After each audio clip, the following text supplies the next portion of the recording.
المثال oo Soomaali khusay waaqic waagi hadda axmaaradu joogeen xamar muqdisho ba maqaaxisha lagu cabahay gabar Soomaaliyeed oo muslimad oo ka shaqeynaysa ayuu gaal Itoobiyaan dabcan inuu kufsado waaqic la jiro la joogay way markaas ay gabadhi markuu laacay bay ka carartay markay ka carartay buu ka dababoodo xijaabkii kore qabtay buu ku dhagay xijaabkii kore uga siibatay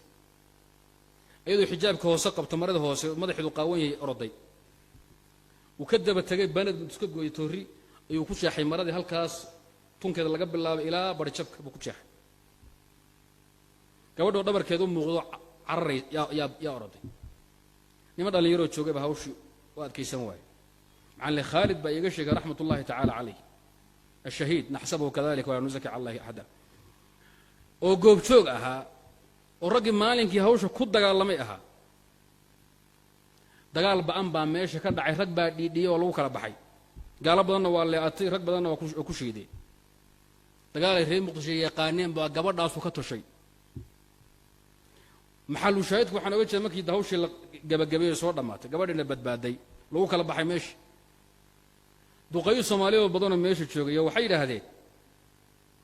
maxaad muxuu ahay xubin dumar rag oo laynaysa hebel baa dhintay waxa la ku waalan yahay xubin dumar miya rag loo laayaa ninkaas marka munhazim nafsiyan ba masawa munhazim nafsiyan wa aqlan wa qalban wa qalaban wa qurb xaraana sababtu ma aha inuu ogol yahay dumarka in la kufsado ama la baabiyo gaal mujrim oo ku xadgudbo laakiin waxa weeye wuxuu aaminay inuu soo waxba iska celin karin wuxuu ku hadlayaa bimantiq ad-da'f wal istislam marka waa inuu keena sabab mubarrir ah oo cabsidiisi iyo fulinnimadiisi oo oga dhiga shaad iyo muxuu ahaayay shicaar oga dhigo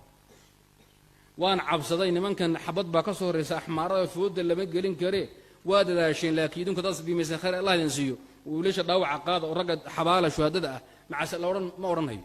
anu waan cabsay laakiin khayr Allah idin siiyo waa in dacfigiisi iyo fulinnimadiisi uu sharci gareeyo kamaandho u gooyo kamaandhi waxay noqotay in gabdhihii muslimiinta ah uu bahdilo meesha culimadu ay leeyihiin naftaada hadii la soo horaro mararka qaarkood waxa ku banaa haduu ruux kugu xadgudbo uu yahay muslim an tastaslima lahu laakiin dhaalimka saa'ilka dumarka kufsanaya marnaba la sudhiib maayo marnaba aqbali maysid wa in kunta dhaifan habada dad haysanin oo li gabadhan kufsanaya ama caaskan kufsanaya waa inaad ku boodo ilaa aad lagu daado nool waa inaan gabadha la kufsanayo caasqadi caruurtada iyo muslimiinta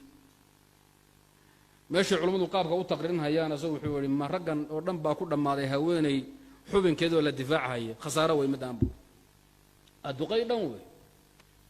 reer dhan baa loo tigay laakiin hadda anigu sheegi ma yaawsha ayada ah wax iga khusayna ma jiro